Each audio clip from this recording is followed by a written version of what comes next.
CS करने के बाद ऐसी कौन कौन सी जॉब अपॉर्चुनिटीज़ थी जो मैंने मिस कर दी क्योंकि मैं इंटरव्यू क्रैक नहीं कर पाया। बच्चों, आपको मैं आज बताने वाला हूँ, हालांकि ये एक बहुत डिस्करेजिंग वीडियो है, मतलब डिस्करेजिंग मेरे लिए कि यार मैंने ना बहुत सारी अपॉर्चुनिटीज़ मिस कर दी।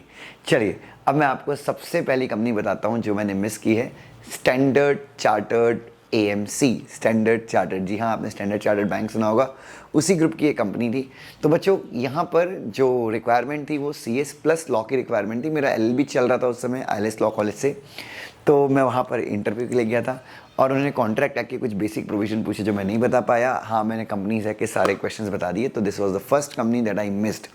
सेकंड कंपनी, बच्चों आप गूगल कीजिएगा, it's a very big company, Centrum group करके, स्टॉक ब्रोकिंग और बेसिकली इन्वेस्टमेंट एडवाइजरी से रिलेटेड एक कंपनी है, मर्चेंट बैंकिंग का भी काम करती है। बच्चों, ऐसा ऑफिस है इस कंपनी का, आप देख के लिटरली क्रेजी हो जाएंगे। बच्चों, यहाँ का भी इंटरव्यू मैं क्रैक नहीं कर पाया क्योंकि इन्होंने मुझसे इस समय उन्होंने मुझसे टेक ओवर के क्वेश्चंस पूछ दिए थे, क्योंकि it was a broker type of thing, merchant bank करता। तो उन्होंने मुझे कुछ टेक ओवर के क्वेश्चन पूछ दिए थे विच आई कुड नॉट आंसर, और मैं वहाँ पे रिजेक्ट हो गया। तीसरा जो मैं इंटरव्यू में रिजेक्ट हुआ बच्चों, दैट इज, वो भी मुझे बहुत ज़्यादा रिग्रेट करता है। That was multi commodity exchange limited, जिसको आप फाइनेंशियल टेक्नोलॉजी एमसीएक्स के नाम से भी जानते हैं। वहाँ पे सिर्फ मैं इसलिए रिजेक्ट हो गया कि उन्होंने मुझसे क्वेश्चन पूछा कि as we are a commodity exchange, तो हमारे किसी ब्रोकर ने अगर कोई डिफॉल्ट कर दिया और उसको हमको पनिश करना है तो हम कैसे करें। तो मैंने बोला कि सर आप उसको ना इतनी पेनल्टी लगाओ कि सर वो दोबारा करे ना। तो बच्चे, उसने मुझे बोला कि दैट इज़ रॉन्ग आंसर। मैं एक्सपेक्ट कर रहा था कि आप ये आंसर करोगे कि हम उसको एडुकेट करें ताकि वो अगली बार वैसा डिफ़ॉल्ट ना करे, तो उसको हम प्यार से समझाएं। तो मैं इस चक्कर में वहाँ से रिजेक्ट हो गया। चौथी कंपनी जहाँ से मैं रिजेक्ट हुआ वॉज एचडीएफसी बैंक।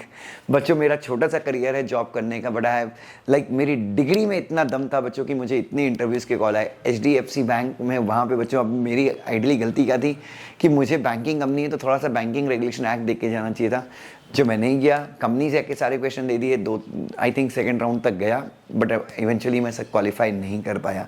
तो ये भी एक इंटरव्यू था बच्चों जो मैंने मिस कर दिया। अब एक और कंपनी बताता हूँ जो मैंने मिस की है बच्चों, पॉलीकैब केबल्स। बच्चों, उस समय it was a private limited company, तो हालांकि मैं भी थोड़ा सा कम इंटरेस्टेड था कि यार प्राइवेट लिमिटेड कंपनी है तो मैं यहाँ पे क्या इंटरव्यू दूँ। So it was a private limited company, it was still a growing company. अगर उस समय मैंने ज्वाइन कर लिया होता तो बच्चों 3-4 करोड़ रुपए के तो शेयर मेरे पास एम्प्लॉय स्टॉक ऑप्शन स्कीम के होते, क्योंकि ये जो मुझे वैकेंसी थी इनके यहाँ पे असिस्टेंट कंपनी सेक्रेटरी की वैकेंसी थी। मुंबई में इनका दादर में शायद ऑफिस था, मैं वहाँ पे इंटरव्यू के लिए गया। पॉलीकैब केबल्स प्राइवेट लिमिटेड थी उस समय। बच्चों, यहाँ पे तो मेरा इंटरव्यू भी बहुत अच्छा हुआ था, बट किस रीज़न के चलते मेरा सिलेक्शन नहीं हो पाया मुझे नहीं पता। तो पॉलीकैब केबल भी एक कंपनी थी जो मैंने मिस की। एक कंपनी थी व्यापार इंडस्ट्रीज लिमिटेड, छोटी कंपनी थी बट यहाँ पे पैकेज काफ़ी अच्छा दे रहे थे ये लोग, मैंने ये भी मिस कर दिया बच्चों। अब आप सोचो, मैंने बहुत सारी कंपनीज ज्वाइन की हैं बट कितनी सारी कंपनीज मैंने मिस की हैं। तो बच्चों, आप भी, मतलब, और ये सब मैं उस टाइम की बात कर रहा हूँ जब इंडियन इकॉनमी वॉज फेसिंग अस, मतलब world economy, not only Indian economy but world economy was going through a very bad recession. But ठीक है बच्चों, ये सारी चीज़ों में नहीं हुआ तो शायद क्योंकि मेरा टीचिंग में आना फिक्स था। थैंक यू सो मच बच्चों। तो आप भी प्रिपरेशन करते रहिए ताकि आपका ना कटे अल्टीमेटली। Love you.